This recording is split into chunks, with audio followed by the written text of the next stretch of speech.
Hello, YouTube. I'm Tamara Westwood, and welcome to my hangout.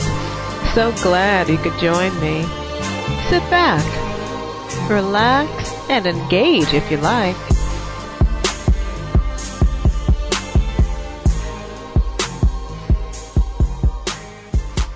Here in our Google Hangout with Solutions Live.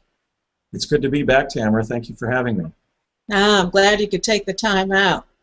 Now, let's face it. There's a lot of controversy around President Obama. The moment that he took office, there were issues there. But you know, let's take a look at his background and see what we can find. Some things that you know. I think this Mars exploration is going to add a new dimension to the controversy. So, yes, I think so. I mean, I think the theme of tonight's broadcast, it goes right to the heart of presidential biography. I don't know how germane it is to what the president is dealing with today as president, but the biographical detail that has not really been addressed publicly regarding President Obama is his involvement in the secret space program. Tonight we're going to look at our experiences in the CIA's Mars Jump Room program, for which President Obama was one of the participants. This is absolutely amazing, Andy.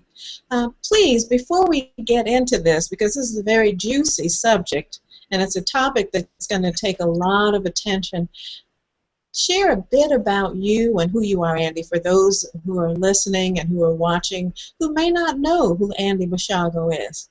Well, I'm a trial lawyer here in the state of Washington. As you mentioned, I hold 6 degrees, including degrees from UCLA and the University of Cambridge in England. I've been practicing law here in Washington State for 17 years, and I am currently an active member in good standing, have a solo practice centered in Southwest Washington. What I've been discussing during the last 5 years publicly, well, really actually going back almost 10 years to the 2003-2004 timeframe, is my involvement in 2 secret defense projects, the first being DARPA's Project Pegasus, which was the U.S. time-space program at the time of the emergence of time travel in the early 1970s, which I participated in as one of the child participants. And then during my college years at UCLA, I was recalled by the government into a second secret defense project, that being the CIA's Mars Jump Room program. And for the last several years, I've been networking with other whistleblowers regarding that second program. In the case of Project Pegasus, many of the principals are either very aged or are deceased. But in the case of the Mars Jump Room program, we've identified 17 Americans who were involved, including our current president. And so working with some of my fellow chrononauts who were project participants in the Jump Room program, namely William B. Stillings and Bernard Mendez, who was the defense investigator of the project itself, we've spent now the better part of 2010, 11, 12, and now 2013 going back and establishing what happened to us, what we experienced in the Jump Room program. And in the process of doing that, we've gathered a lot of insights and memories of serving in the program with a young man named Barry Soetoro, who today is the 44th President of the United States, Barack Obama. And I think it's a fascinating aspect of presidential history, and I think it's quite relevant in terms of understanding the background of the president. I would definitely say so. Now, when did you first meet Barack Obama, or then Barry? I met Barry Soetoro, and forgive me if during this broadcast I refer to the president as Barry, because that's how I knew him, you know, when I first met him when I was 18 years old. The president, I think, is 45 days older than me, so he had just turned 19 when I met him at College of the Siskiyous in Weed, California. The CIA had placed a summer training program there under Major Ed Dames, the remote viewing pioneer. And Barry and I were among the 10 young people who were brought into the project and participated that summer in a 3-week factual seminar regarding everything to do with Mars. And so I had fairly extensive contact with the president that summer, and then ran into him periodically during the course of the next several years, whether it was related to the jump room program, which from my perspective was based in Los Angeles. There were several times when I just ran into him during his political activities. I had one meeting with him when I was a reporter for the UCLA Daily Bruin, and there were some times when we had meetings, on Earth related to the jump room program and so forth. So I have sort of a window into his personality and character. I can kind of provide a set of vignettes about a young Barack Obama when he was serving in the CIA's jump room program of the early 1980s. Wow. Now, this is very, very interesting, and you're going to have to break this down for us. Now, what exactly was this Mars jump room program? The intelligence community had either developed or been given by extraterrestrials an advanced device that was used certainly during the 1980s. I mean, I was in the program from 1980 to 84. I don't know if the program continued after I left in 1984. But they had a device in which essentially a standard elevator in an office building could be used as a space elevator to place American chrononauts, as I call them, because there was a time travel dimension to this technology, so we weren't purely astronauts, to put us in space without using rocketry. There were two that I know of. There was one jump room in a building in New York City, and there was one that I can specify more clearly because it was the one I was using to get to Mars or whatever planetary domain they were sending us to. It was located, and indeed was the elevator, in a Hughes aircraft building that was located at 999 North Sepulveda Boulevard in El Segundo, California.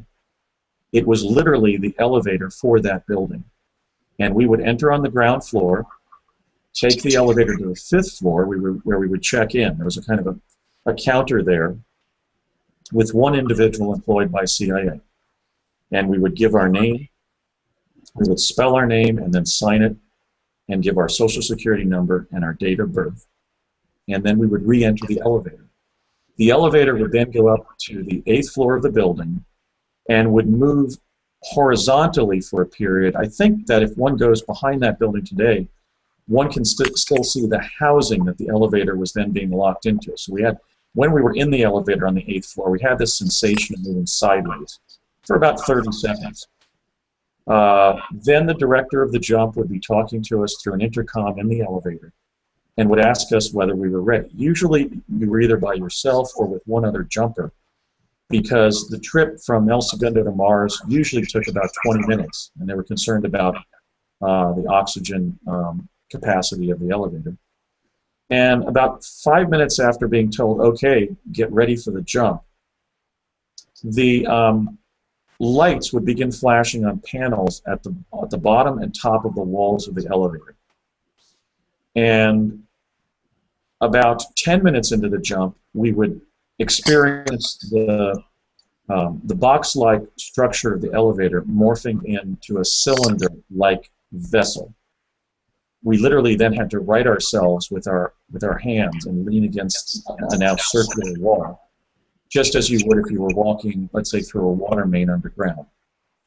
So essentially, the rectangular structure of the jump room would crunch into a cylinder-like vessel, and we could see at the end of the cylinder a kind of a wormhole effect, and we would experience severe discomfort because basically we were being morphed or twisted, and so we were undergoing the torsional effects of this process.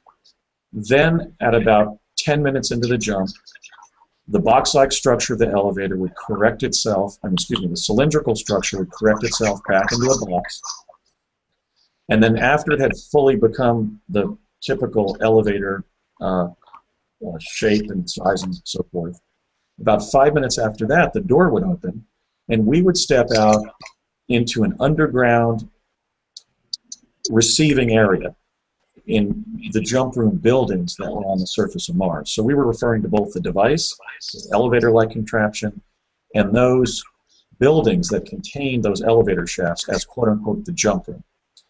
And that's essentially the only built structures that we encountered in the planetary domain that they were sending us to, whether it was Mars or elsewhere. Our presence there was something new. Now, Where these devices came from, which obviously defied the laws of physics as we understand them, is a matter of some speculation. They may have been developed by Hughes Aircraft. There are biographers who now claim that Howard Hughes did not die in 1976, but may have lived an additional 25 years to 2001. Interesting. There was a connection between the CIA personnel on the project and Hughes Aircraft. There was also a connection to through the fathers of some of the participants to companies like the Ralph M. Parsons Company of Pasadena and the Lockheed Skunk Works facility in Burbank, California. So all of my jumps, including several with Barry, were from the El Segundo facility. How the device was actually working, or did we get it from extraterrestrials or invent it ourselves, we really don't know. All we know, it was doing something extraordinary, which is placing American chrononauts on another planet via time travel technology. Now, a question that our viewers might be asking is, how did you know you were on Mars? Were you briefed? Was there a training? Did you get any information beforehand on what to expect? Well, we were certainly trained for Mars. Major Dames' course, by the way, I think he might have been just still Captain Dames at that point. Some of the participants have remembered that he was Captain Dames in the summer of '80. By the way, Major Dames, Ed Dames, was at that time a scientific and technical intelligence officer for the U.S. Army. And he took us through 3 weeks from the middle of August of 1980 through the first week of September of 1980, and taught us basically everything we needed to know about Mars, what we would experience, and how to survive on the surface. So the whole summer seminar there at College of the Siskiyous trained us and made us understand that where we were going in the universe was the planet Mars.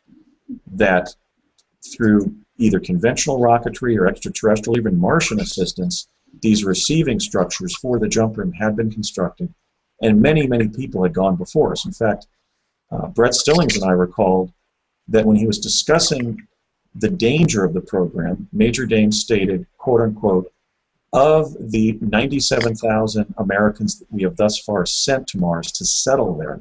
How many? He stated that they had already sent 97,000.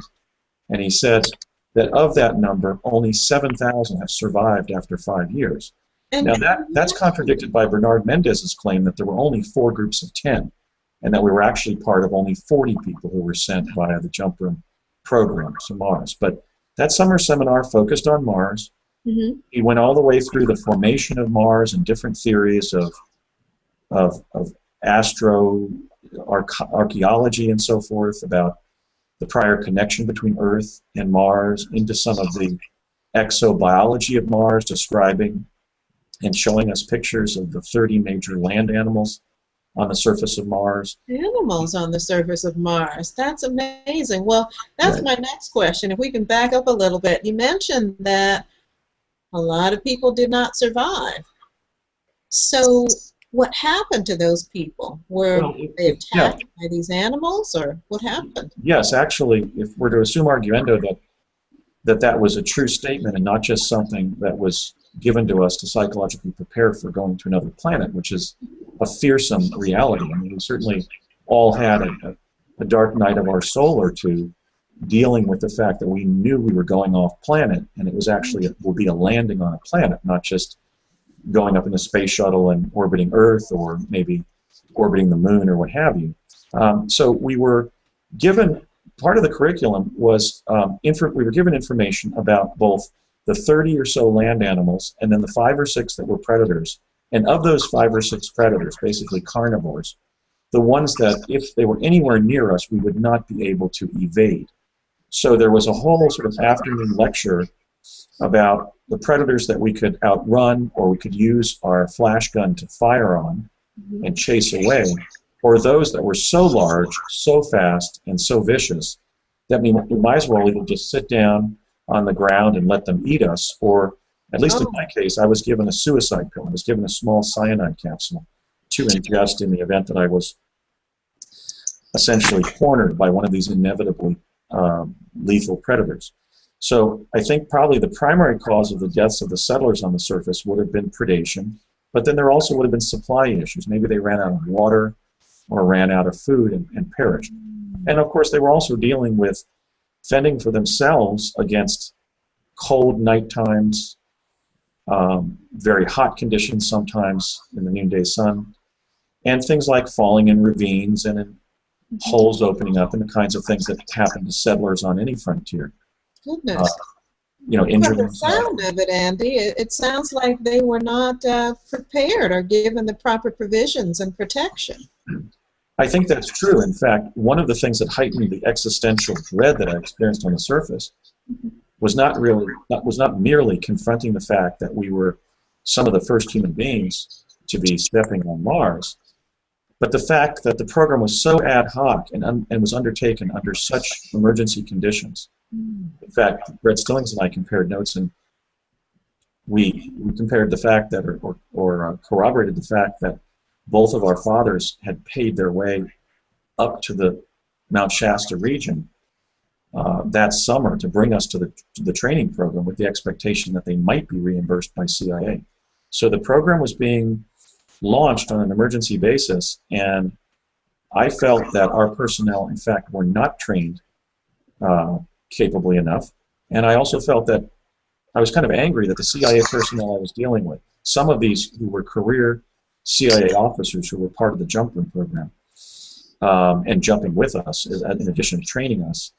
So it wasn't just kids, so to speak. There were adult participants as well. Well, yes. So we were dealing with CIA people who sometimes would not even answer a particular question, and some of the jumpers were younger than us. I'm not saying they weren't capable. For example, I was born in September of '61. Barry was a month older, born in August of '61. One of the future astronauts, William McCool, was born in September 23rd of '61, so he was just days younger than me.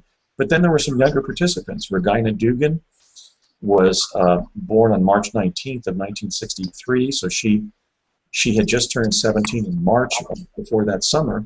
And Brett Stillings was 13 when we were trained and 14 when he first jumped. So it was a young cadre of jumpers that I was being trained with, just as I had served in childhood at participating in time travel experiences in DARPA's Project Pegasus. So if you combine the novelty of the terrain, its inherent dangers with literally carnivorous predators, some of which were essentially like small Tyrannosaurus Rex type dinosaurs. Oh my goodness. The lack of adequate training by CIA, the propensity of some of the CIA team leaders to not answer our questions sometimes, maybe because some area of inquiry was classified or they didn't know the answer to. And then the fact that when we started jumping, we were all, for the most part, teenagers. Wow. That really added to or accentuated my concern that I had been volunteered into something that was life-threatening and that I might not survive. And I'm sure that Barry had similar thoughts. Now, Andy, you were selected, as well as Barry and the others you mentioned. What criteria was used to select the jumpers? We have limited insight on that beyond the threshold question or the threshold fact that my father, Raymond F. Basiago of Parsons, Brett Stillings' father, Thomas J. Stillings of Lockheed, and Barry's mother, Stanley Ann Dunham, who some say had a background with CIA when she was working for the Agency for International Development, indicate that clearly we were in one of those classified defense projects where the children of executive branch officials, CIA and other intelligence agency personnel, and military officers will sometimes volunteer their children into these secret projects if there is a need for the government to utilize young people. Now, Bernard Mendez has given us other information that's responsive to your question. For example, he claims that among the things that they were looking for and that we had to possess to qualify for the program, first of all, was high intelligence. It was a bright group of young people, maybe even slightly nerdy. Some of the dinners we took together, it was clearly sort of a whiz kid kind of social atmosphere, during dinner. So we were very bright. We were selected because we had non-competitive personality types. Bernie describes how they didn't want jumpers who would say, look at that hill over there, and then race people to run up the hill and be first. Oh, that could be dangerous, yes. They wanted the type of explorer who would turn to their left and right to their comrades and say, hey, let's go walk up to the top of that hill. Right. So stick together, be cohesive as team members. Mm-hmm. They seemed to want people who were in touch with nature and had experience in forests and wilderness areas, camping when they were younger, so that we would be familiar in open terrain and keeping ourselves uninjured while walking up hills and stepping over rocks and that type of thing, and passing vegetation and so forth. So they wanted capable campers, basically. And they also were looking for people with some sense of grandiosity. And when I think of the fact that one of our immediate trainees, Barry Obama, became the first African-American president and the 44th president, that Regina Dugan became the first female director of DARPA and the 19th director of DARPA historically, and that I became the crusading lawyer who's telling the story and pushing for government declassification of some of these secret projects. Right. I think they were right. Oh, and also I have to add that Willie McCool became an astronaut, in fact, a space shuttle pilot. So they were looking for people who had a larger definition of themselves and what they might achieve in life, and I think that would probably be because they recognized that if you're going to be sending people to a new world, select some people with a Christopher Columbus complex. In other words, select some people who are going to have an inflated enough sense of themselves and their potential to be able to psychologically cope with what we were doing. But even then, I have to be honest and say it was difficult to cope with psychologically. I imagine it was. It seems like it was quite traumatic. Now, Barry, yes. You talked about, being an individual who could handle yourself in a new terrain, kind of a pioneer type person who knew about nature, who could maneuver through. What was the terrain of Mars? We always see this red planet. We imagine that it's hot and it's dry. And of course, we never see any images of any humanoids or animals there. Can you explain that? Well, I've published them now for the past 5 years or so, but they haven't really been disseminated widely in society, but from NASA's images. First of all, let me just start with the red planet we're seeing. Mars is half red and half green because there's green area in almost half the planet. You need go no farther than the September 1955 edition of the National Geographic to see that the red planet is part green. The jump room facilities, however, were sited in the reddish, desertified half of the planet, probably so that we were more in open terrain than finding ourselves in any forested terrain or where more animals would be. I can only speak, therefore, personally about the desertified part of Mars. That part of Mars is almost devoid of vegetation. There's an occasional stand of trees, but that's very rare. There are small rocks and soil that is alternatively rust red, such as you would find on the outskirts of Sedona, Arizona. But in some areas, the soils are tan. There's a distinctive kind of clay-like soil on Mars that looks like a very rich clay-like soil that has been demineralized. So it's a kind of a salmon pink-colored soil with almost kind of a lava flow look to it.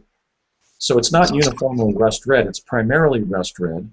There are different colored rocks on Mars. Some are rust red, but you can go to the famous bust of Nefertiti that the German archaeologist Ludwig Borchardt found in Amarna, Egypt in 1912 for the colors of some of the stones on Mars, because that head of Nefertiti was crafted when the High Egyptian civilization had colonists on the red planet, and via cultural diffusion, the colors of the stones on Mars found their way into the stonework in that famous bust of Nefertiti. So the rocks would include black, white, turquoise, olive green, drab green, and the other beautiful colors that they used for stone inlay in that particular piece of artwork.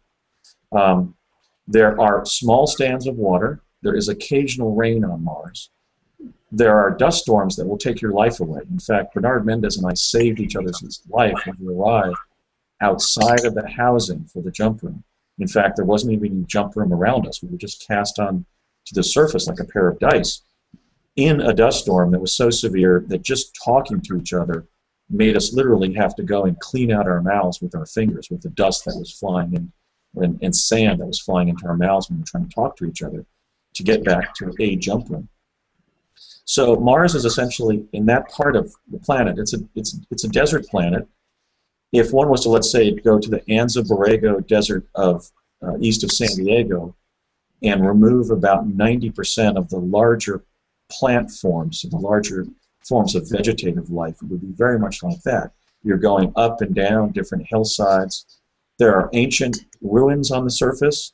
The Martian humanoid population has constructed many access points to their underground civilization, and they are fond of marking those access points with forms of artwork that look like natural objects to intelligent animals on the surface, but can readily be identified as human sculptures and so forth, particularly large skulls and faces and heads. So the face on Mars at Cydonia is by no means the exception. Mars is a planet with 1,000 faces like that. Wow, so we've seen those. We've seen them. They remind you of ancient Kemet or Egypt. Yes. And they're actually quite beautiful there. Yes, there's some very mediocre artwork there. The piece of art is just a means to an end to covertly indicate to humanoids on the surface that there's an access point to some steps and into the underground civilization. But then there are some stunning works of art that are really, I would say, more advanced than we have on Earth, perhaps, except the Great Pyramid. But there's some really impressive artwork. There's underground civilization, so that would explain why we don't see, people walking around on Mars there. Correct. In fact, after I published my paper, The Discovery of Life on Mars, in December of 2008, where I revealed for the first time that Mars is an inhabited planet and showed pictures of one of the 3 typologies of humanoids that exist on Mars, I was called on the telephone several days later after publishing the paper at exopolitics.com and told how close my paper was to the reality. We didn't discuss the fact that I had personally been there, almost 20 years previously. Eyewitness, right? Yes, but the fact that that underground civilization numbers about 1 million humanoids. Wow. Typology. So yes, Mars is an inhabited planet. Well, Andy, this is some undertaking. I mean, it had to take quite a few billions of dollars for this whole project. What's the purpose behind it? Are we trying to populate Mars? I hope we don't, because Mars doesn't belong to us. I think its ecology and civilization belongs to the Martians, to the present inhabitants, the present higher life forms who are humanoid. During our training, we were given 3 reasons, 3 purposes or goals for sending human beings on a mission that they might not return from on Mars. The first was that they wanted to use Mars to create an extraterrestrial defense regime protecting the Earth. And by that, I don't mean just against, perchance, that rare species of extraterrestrials that might be hostile to our humanoid civilization on Earth. I mean an extraterrestrial defense posture broadly defined to include things like creating a platform to knock down incoming asteroids.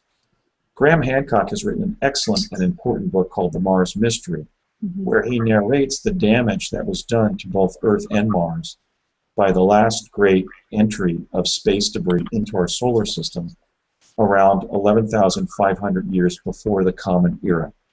And it devastated Mars, and it ended, in fact, the great maritime civilization that had major settlements in the Middle East, in Mesoamerica, and in Southeast Asia that built the Great Pyramid and the Sphinx. If that kind of meteor or asteroid strike hit Earth again, we would be sent back probably to the conditions that existed around the time of the founding of the United States of America. We would be reading by candlelight. So we can't let such an event happen like that with a population of, what do we have now, 7 billion human beings on Earth? So their first goal was to use Mars as a defense platform to protect the Earth from all of the above, whatever might come in and hurt us, whether it was a hostile group of ETs or space junk or space debris of some kind. Now, in furtherance of that, they wanted to do something that I think was quite controversial and misguided, so let me address it. In furtherance of constructing that defense regime on Mars, they wanted the United States to essentially own Mars as its territory. So they were creating a factual basis under public international law by putting both a large number of settlers and a large number of visitors so that they could later go before the UN and announce that Mars was American territory under American governmental directional governance, because they wanted to control the planet so they could construct that platform. Now, another hurdle they would have to pass to not in any way jeopardize implementing that defense project was to make sure that our presence on a sovereign planet was something that the indigenous humanoids and animals were so familiar with that they wouldn't disrupt our presence by, for example, attacking us. Now, that was impossible with the insensate predators who simply saw us as their next meal, but it was certainly something that could be understood by the humanoid life forms on Mars. So the third goal was simply to acclimate the indigenous human and animal life forms to our earthling presence on Mars. As Ed Dames said when he rounded out that lecture, you'd always round out each part of the curriculum with a joke. He said, so I hope everybody has this clear. Your task is to be seen but not eaten. So that was the more practical goal. In fact, sometimes we were literally walking out of the jump room, walking over to an area where we might see that several humanoids had us under observation, or one of the Martian life forms might be standing there looking over at us. We would just sort of stand around so they could see us and really not do anything, just sort of show, here we are, here we are from Earth, this is what we look like. We're not trying to, settle your planet. We're not going to be bringing millions and millions of people here, but they definitely were creating a context to put a substantial population of Earthlings on Mars. Now, how many people that number's now, I don't know. Wait a minute. You mean now there are humans, a human colony on Mars right now? Yes. In fact, David Wilcock, who I think is a brilliant researcher and writer, estimates that the size of that humanoid, the Earthling humanoid population on Mars now numbers about 500,000 people. And I don't doubt it, because they've had 30 years to put the material that would support such a colony on Mars for years, probably without even any reprovisioning. Just load after load of bottled water and canned goods and so forth to sustain things, to build the buildings that we now understand are on the surface. So yes, we were the pioneers in a 30-year effort that has now, in all likelihood, placed hundreds of thousands of primarily American Earthlings on the surface of the red planet. Wow. Now, to your knowledge, Andy, has there been any friction from the indigenous Martians? Well, the first group, who are the descendants of our ancestors who put Earthlings on Mars during the High Egyptian epoch, the day of the pharaohs, the time of the pharaohs, were in aerospace liaison with our aerospace community no later than 1970, because that's when my father and I went over to an air technical facility in New Jersey, where we were living in Morris Plains, New Jersey, and met 3 Martian astronauts from that more advanced cadre of essentially the descendants of Earthlings. In fact, with only an 11,500-year period of absence, they are so much like us that they could probably procreate with modern Earthlings. They're essentially a branch of our civilization. And I call those Homo Maris Terris, meaning Earth men and women on Mars. The second group are the indigenous Martians, and they're the ones who I think gave rise to the meme of what a Martian is, even in our contemporary civilization. They're smaller than us, they have narrower heads and larger eyes, they have pointy ears, long fingers that are kind of sharp, and a characteristically sort of fearful or recondite personality, as if they're very wary of Homo sapiens. And well, they should be, if they're the indigenous Martians that were there when the High Egyptian civilization sent our settlers there, because clearly they were potentially overtaken by those settlers, because we know that the first cadre were coming to Earth in 1970 with their own spacecraft. So they're clearly, the first group are clearly an advanced humanoid group. The second group I call Homo maris maris because it would seem that they're the indigenous Martians. Interestingly, during our training, we were told by Major Dames that because of the desperate conditions on Mars, even though we shouldn't view that group as predators, occasionally they would jump one of our jumpers, one of our chrononauts, and kill them and consume them, in other words, barbecue them, in acts of cannibalism. So we should be somewhat wary regarding that group of Martians. I would sometimes see that type when I was ultimately tasked to take a data disk from a RAND Corporation subsidiary in West Los Angeles, California, to a telecommunications post in this dilapidated brick city that was about 3/4 of a mile from one of our jump rooms. And when walking through that brick city at the end of my mission every time to deliver that data disk, to sustain our presence there, I would sometimes see both the children and the adults of that typology of Martian looking out at me from beyond the doorways and gutted windows of that ancient city. So they're shy, they tend to be retreating in the presence of modern-looking humanoids like ourselves and presumably like our genetic relatives over on Mars. The third type look almost indistinguishable from the small grays, the small gray extraterrestrials. And I call them Homo maris extraterrestrialis because they're probably the grays that were left as a branch of the gray ET civilization sometime in prehistory, maybe when the gray ETs helped ancient urchins reestablish civilization in ancient Sumer around 3000 BC. But they're virtually indistinguishable from the gray ETs. And I saw one of them up on top of the jump room that we called the corkscrew one time when I was exiting that corkscrew jump room after arriving on Mars with Courtney M. Hunt of the CIA and my fellow trainee and chrononaut William B. Stillings. And I yelled out, Court, Brett, a gray on the roof observing us. And then they came out and they could still see he was squatting up on the roof looking down at us exiting the building. So that group was very, very furtive in its movements, almost stealthy, and we had no direct contact with that type of Martian. So I did also have contact with one of the second typology who showed up outside one of the jump rooms and walked Courtney Hunt and I to go on a tour of a part of the underground civilization. It's just sort of like a look-see at one little branch of the underground civilization, which was sort of Tolkien-esque. It was underground. They had things like elevators with pneumatic tubing. It was kind of like going down into Carlsbad caverns in that sense, in New Mexico. And their design was very fanciful. There were sort of sweeping roofs and paisley designs embedded into the caverns. It was very much a storybook kind of fanciful underground, but I can't see how it was easy for them to sustain their food supply and water supply in those kinds of conditions. Interesting. Now, let's get back to some of the experiences that you had with the crew. Now, you mentioned interacting with Barack Obama's mother. Yes. Can you tell me about that? Well, there were 3 parents who attended every lecture, and they were my father, Brett's father, and Stanley Ann Dunham. Why do I know it was Stanley Ann Dunham? Well, outside the Creamery restaurant in Weed, California, around September 7th or 8th of 1980, she was actually having a cigarette, and Barry was just sort of standing around.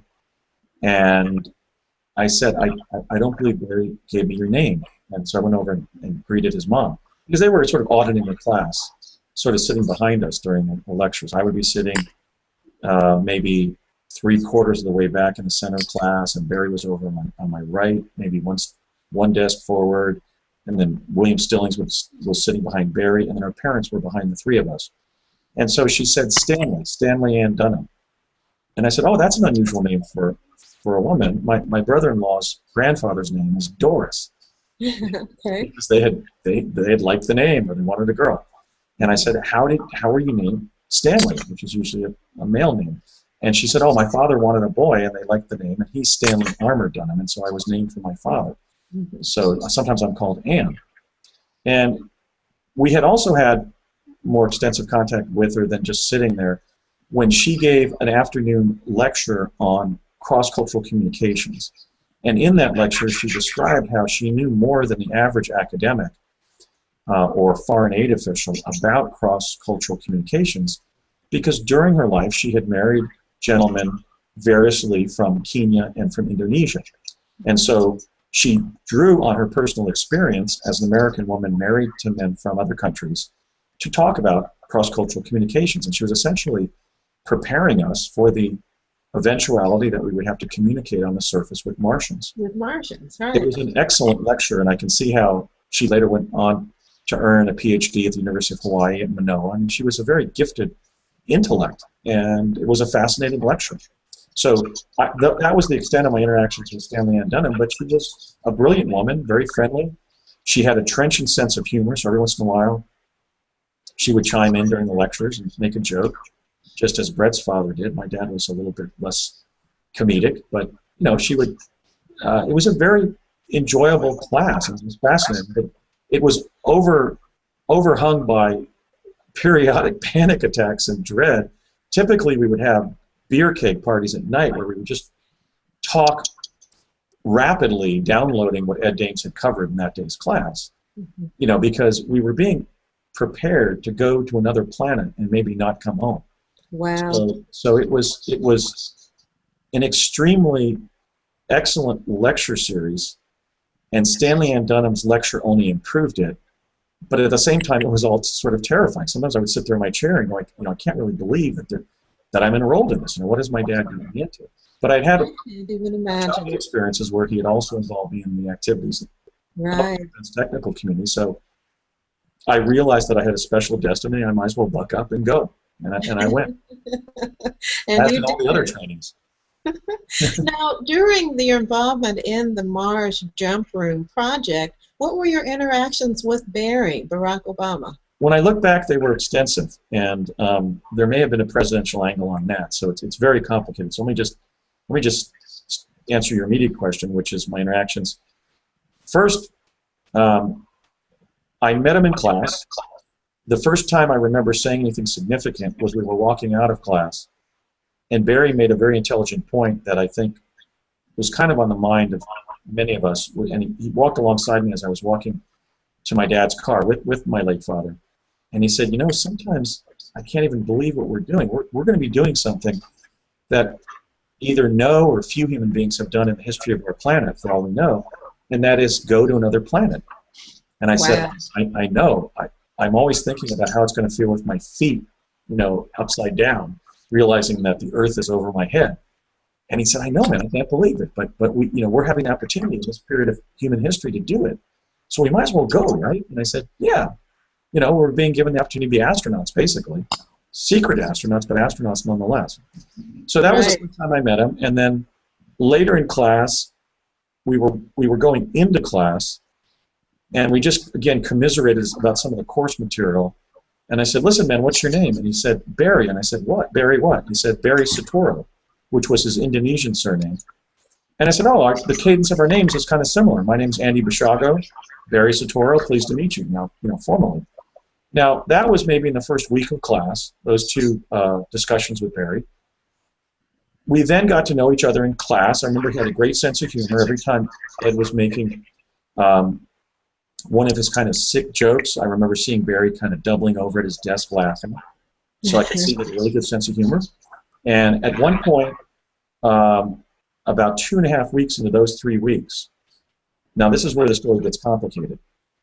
Ed Dames and my father, who was the technical liaison between the Ralph M. Parsons Company and CIA on teleportation, asked Barry, Regina Dugan, and myself to come with my dad and Ed and meet in Ed Dames' office.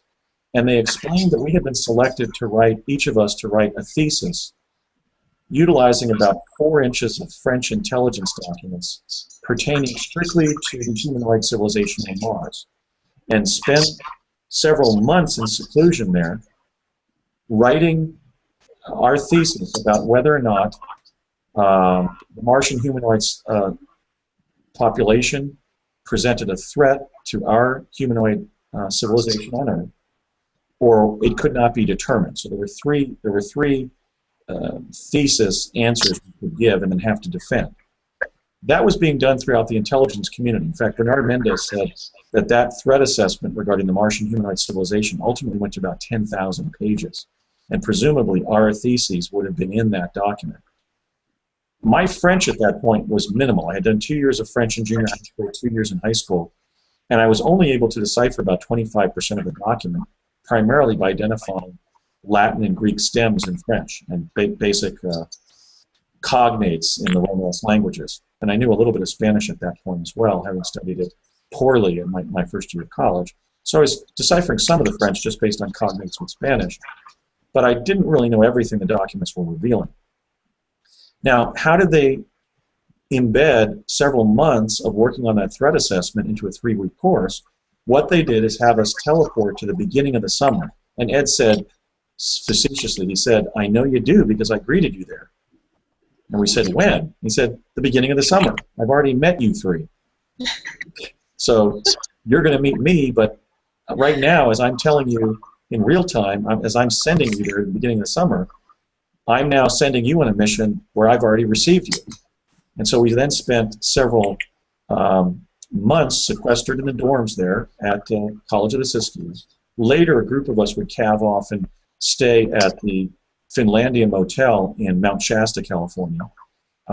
So I got to know Barry initially as a roommate when we were sequestered to work on the threat assessment, and as a conversant because we could talk about the data among the 3 of us, but the rules were we couldn't talk about our conclusions, intermediate or final, about the ultimate question regarding the Martian humanoids, whether or not they were a threat. So we were interacting, sharing with each other during these long afternoons what we were deciphering in the French. I remember that Regina's French was a lot more proficient, so she was helping us a lot decipher the French intelligence documents. So I spent several days sharing that dorm room with him. He was a true gentleman. I remember when he would come out of the shower, he would always be dressed in a cotton robe. You know, in other words, he was a modest person. He was always a considerate roommate. And then another room opened up, and I moved out, and so all 3 of us had our own rooms for the summer. And then we interacted walking over to Ed Dane's office with our completed theses, and Regina and I had kind of an argument where I had concluded that since we were breaking ranks now because we were turning the documents in, I revealed that I had concluded that the Martian humanoid civilization was not a threat to our civilization on Earth. Regina said she thought it was, at least potentially, when we were on the surface. And Barry, who had become president, at least the first president from that group, revealed that nothing. He wouldn't tell us what he had concluded because he didn't want to break rank until he literally physically delivered his thesis to Ed. So then we were back in the class. Then a group of us were over at the Finlandia Motel. One of the interesting sidebars is I think that it's pretty clear that both Barry and I were quite enamored of Regina. So there was a little bit of competition there. Oh. I certainly regarded him as a competing heterosexual male. As a husband and father, I think that's pretty easy to conclude without that vignette, Sure. without that anecdote. But you know, we were clearly interested in Regina. She was very attractive, very intelligent, and a wonderful person. So I think it's clear we both had crushes on her, and were certainly competing for her attention. And so I got to know him as a human being, and he's a great guy. And that's one of the reasons I'm speaking out now, that, you know, when I've been asked, what was Barack Obama like at 19, 20, 21 years old when you were in the jump room program with him? And I say, look, well, how many people did I meet when I was at UCLA? Probably during those 5 years, because I was a 5th-year senior. I did a year at UC San Diego, and then I did 4 years at UCLA. So I probably met, in every social context, about 2,000 same-age peers. Maybe a couple years older or younger, but I got a good sense of my generation and the personalities in it during going to UCLA, you know, the big U. And the way I describe it is, you know, Barry wasn't the most intelligent classmate that I had. He was certainly one of the most talented, but the bottom line is that if I was to draft a list of who I would trust with the U.S. presidency among all those 2,000 same-age peers that I went to college with, or that I met in different college functions, going to other colleges, I would put Barack Obama at the top of the list. And that is to say, it's my feeling that something much more significant happened than just the first election of an African American as president.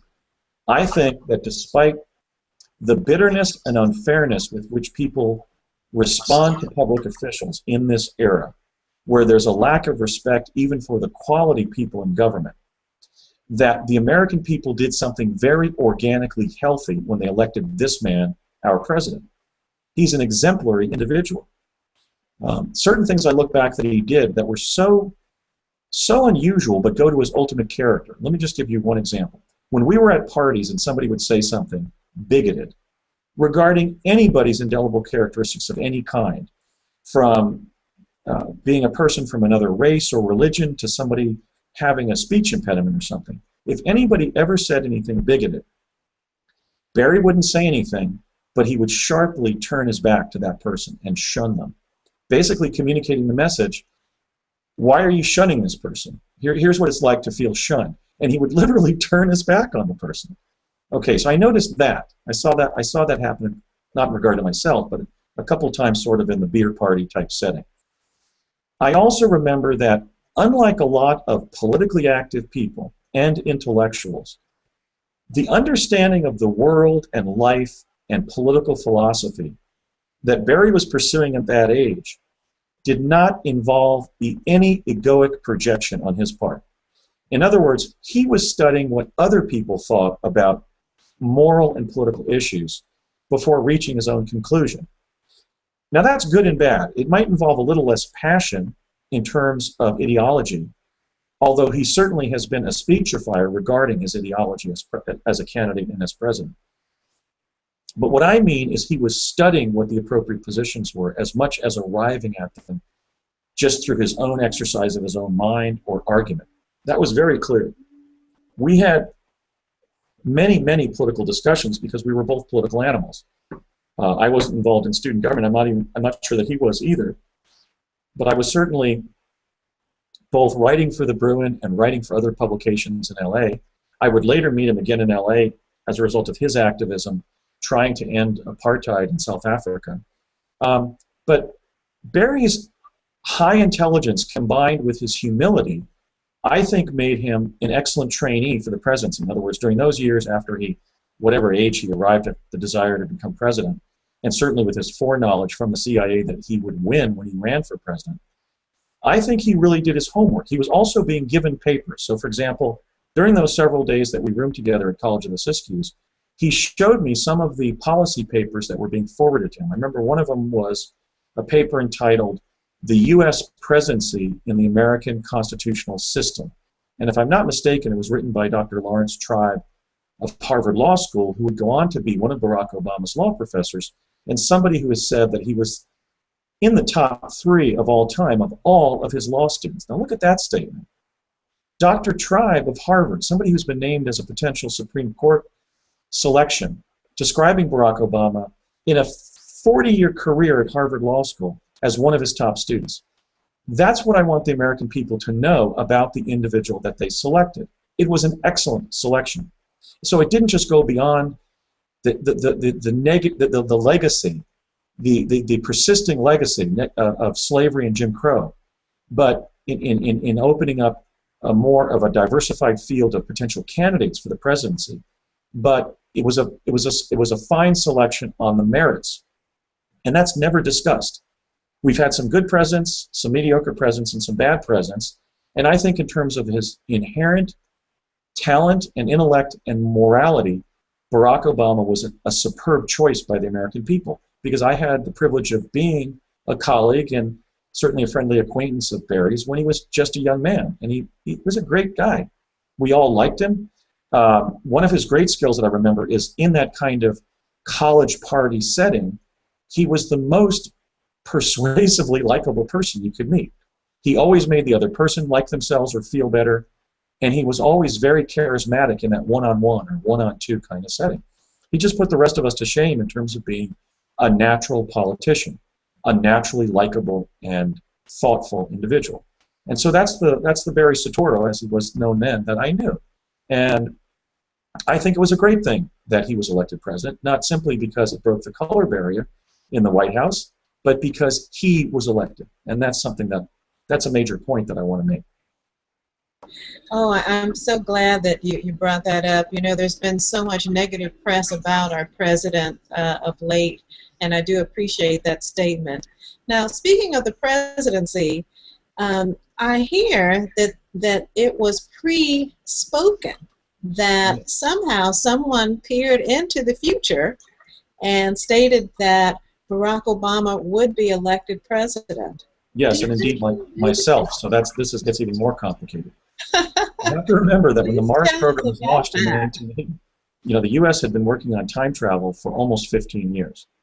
So among the things they began around 1970 is using some of the time travel technologies to learn things about future events. And of course, survival and peace in the nuclear age relied on them identifying who would be president.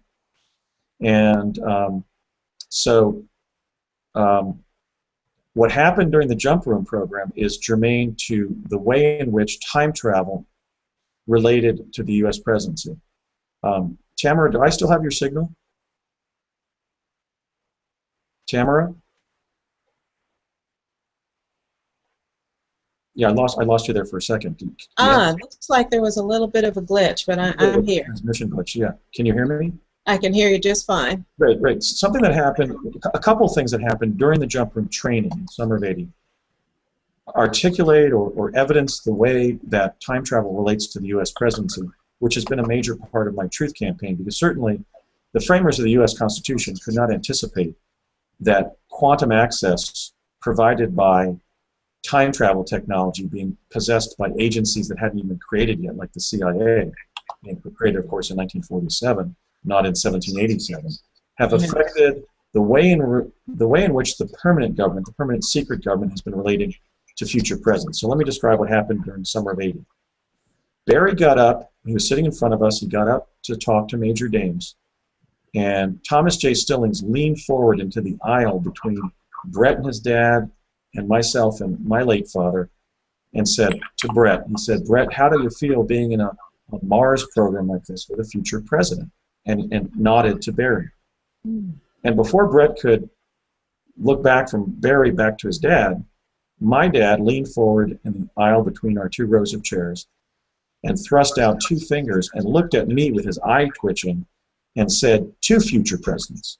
Now, Brett can verify this, and I'm not saying I now have to become president because my colleague was, or because I have to be anyway. I'm just saying I'm running in 2015, and this is the backstory regarding prior knowledge of presidents held by some people in the intelligence community. The second incident was when we were at our end of the seminar party at the Creamery restaurant in Weed, and I was sitting with Barry diagonally to my right and his mother sitting on his left. And Stanley Andena spent the better part of that dinner describing how Barry was going to be president, not as an ambitious mom, but speaking of it as a future fait accompli, as another person with the CIA, how Barry had been identified as such.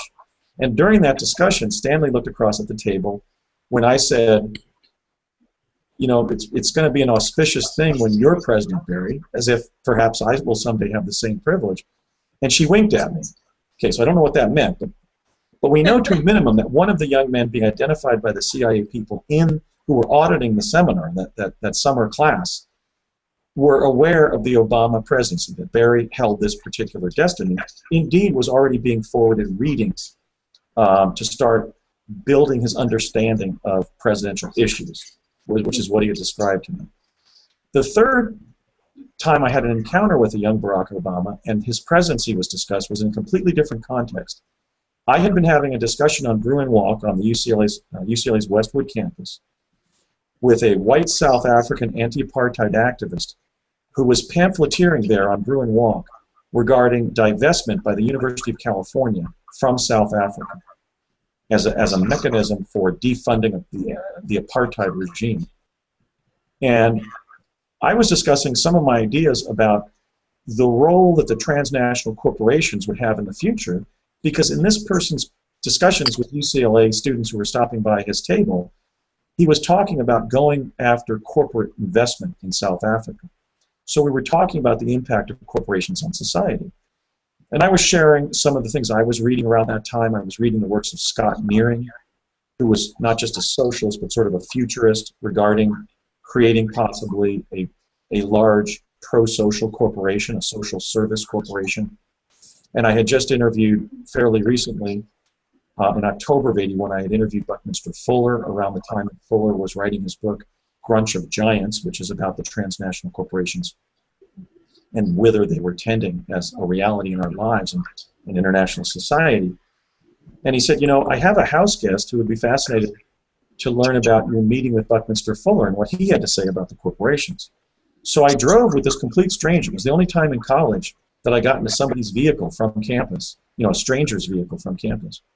It was a Volkswagen, and we drove over to a house that he had rented near about San Vicente and Bundy, if you're familiar with Los Angeles. Exactly where that is. Yeah, right on the sort of the northern side of West LA. And we came into the house, and he went to put something on the dining room table, and Barack Obama came out of the kitchen and introduced himself. And I said, that's a very unusual name, and I began sort of questioning the validity of taking an ethnically significant name in adulthood. And I gave a Polish-American example of that. In other words, we were very political, right? So there was always an opportunity to offend somebody when you were in college. And so I said, you know, I think that's as, you know, calling yourself Barack Obama is, and I didn't realize it was Barry Soetoro from the Jump Room program, because he was older and taller and thinner and more assertive and more in motion in life. He was acting more proactive. And this was literally, I think, around the time, the beginning of his political career, which was 1983.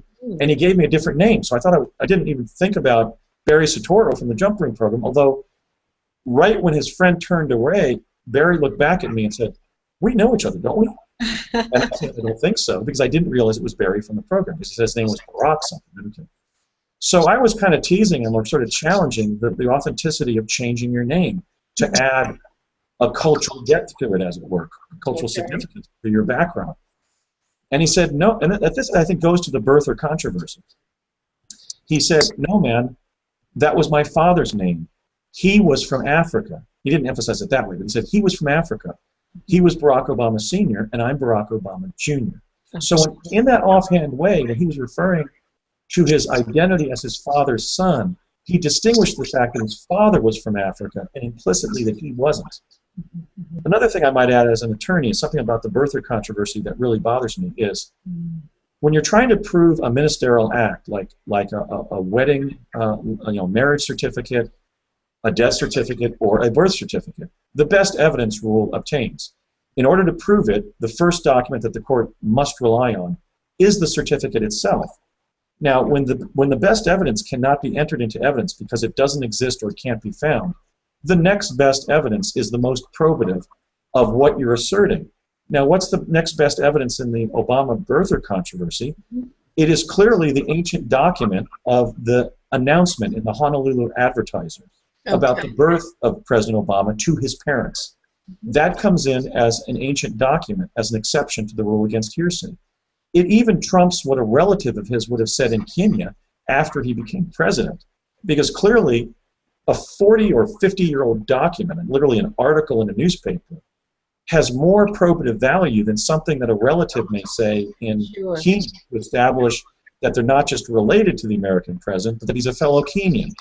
So everybody has ignored the fact that if the Obama controversy was literally tried in the manner of a fully fledged court case, criminal or otherwise, administrative or what have you, that evidence would be relied on to establish that he's Hawaiian, even if he isn't. So there's no controversy. He's a Hawaiian as a result of what the evidence shows. Excellent. Thank you so much for that. Well, you know, a little question has come to me that here you are, Barack Obama is spoken of as a future president, and so are you. Why in the world will they put the two of you in a Mars jump program? What's that about? Right, let me just go back one tick. I just wanted to say, in that meeting at the South Africans rental house, he ended the debate about the corporations that Barry and I had by saying, you better be nice to him, Andy. He's going to be president. He didn't say it as an ambition. He said, he again, just like Stanley Andenham, said it as a fait accompli, because clearly Barry had informed him of what Barry's destiny held as president. Now, why would they throw two future presidents together if, in fact, if we were to assume arguendo that I reached the presidency, which I was told I would? I don't know if I will. Maybe another timeline will open up and I'll do something else with my future. But it seems to me that it was their understanding that I also will reach the presidency. You know, I don't know. One theory is we were unconventional presidents or future presidents of the same generation, born a month apart, 45 days apart. So they wanted us to establish a fast friendship so that we would consult.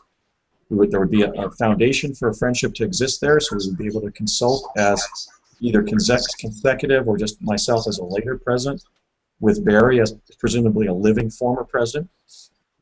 It may have been that we were being recruited to join the cadre of visitors because they knew our future held being president, which proto-causally implied that we would survive the jump room experience. So that may have been a way of preserving the advantage of the jump room program by selecting people with illustrious futures that they knew about via quantum access and had already studied.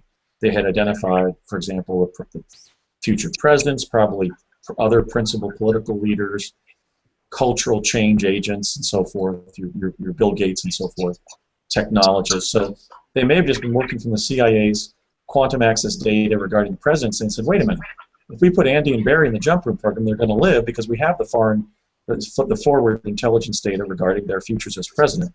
Now, another thing is they know that the presidents have been coping not just with survival and peace in a nuclear age, but with a growing cadre of seemingly unsolvable problems, overwhelming problems. So the presidency has become, as we've noted, an opportunity not only to serve the people of the United States and the world, but certainly a professional environment in which the individual really ages from stress. Oh, my goodness, presidents have, their hair has gone gray in a year or two. There's all that really severe stress. Right. Now, the existential stress of going to Mars was very, very high. And as I like to say, you know, after Mars, everything is cake.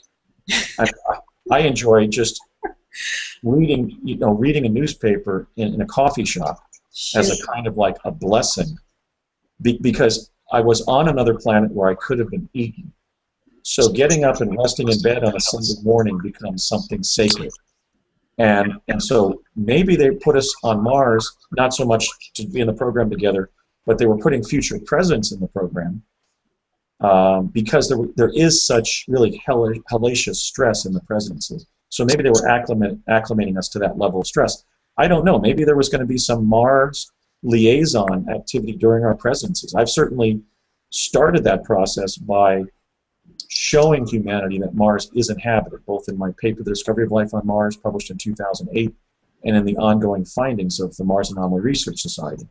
So maybe when we do have direct public disclosure of life on Mars, and some of the Martians, for example, are introduced in a White House press conference, maybe another president will be there to remind us that human beings from Earth are still in our positions of governance, and by then perhaps the story of both Barry and I being in the Mars Jump Room program will be told, so in that way we can facilitate the new world we're all going to be living in when there's public disclosure of the fact that Mars is inhabited and that some of its humanoids are related to us genetically and have been here both in antiquity and in modern times.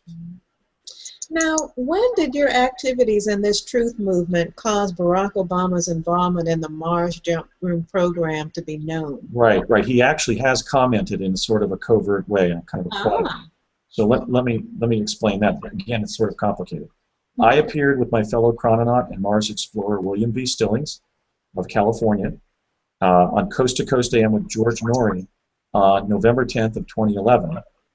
And on January 4th, Barack Obama, well, sometime between November 10th of 2011 and January 4th of 2012, President Obama tasked Tommy Vitor, the spokesperson for the National Security Council, to plant an article in Wired.com in which President Obama satirically debunked the notion that he's ever had anything to do with Mars. Tommy Vitor had been his point man on the Certificate of Live Birth controversy, that sidebar story in the larger birther controversy, and is a key Obama staff member.